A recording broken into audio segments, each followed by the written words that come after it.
गर्मियों की दोपहर थी।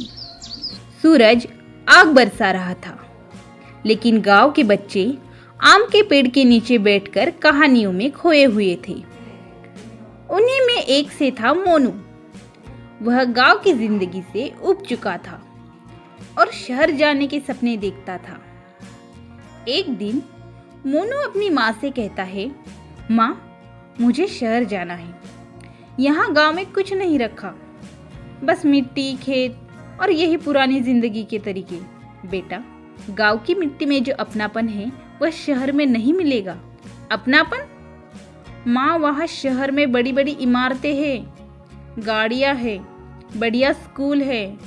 मैं खेतों में काम नहीं करना चाहता हूँ। लेकिन मोनू की जिद के आगे माँ बाबूजी को हार माननी पड़ी और उन्होंने उसे शहर भेज दिया। शहर जाकर मोनू को शुरू में बहुत अच्छा लगा। चौड़ी सड़कें, ऊंची इमारतें, तेज दौड़ती गाड़ियाँ।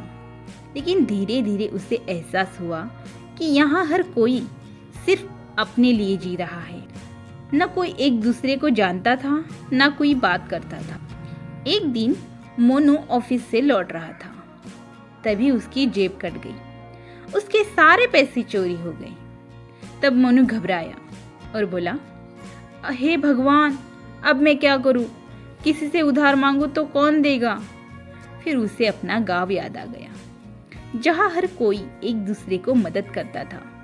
यहाँ शहर में उसे पहचानने वाला कोई भी नहीं था। थोड़े दिनों बाद मोनू वापस गांव लौट आया। वहां सबने उसे देखकर खुशी जताई। तब दादाजी बोले, क्या हुआ बेटा मोनू, शहर से इतनी जल्दी लौट आया? तब मोनू शर्मिंदा होकर बोला, दादाजी, आपने सही कहा था, शहर में कोई किसी का नहीं होता।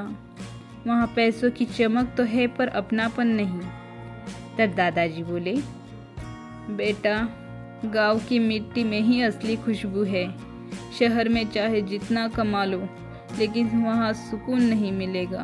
मोनू अब समझ चुका था कि गांव की सादगी और अपनापन ही असली दौलत है। फिर उसने तय किया कि अब वह यहीं रहकर अपने गांव को और भी बेहतर बनाएगा।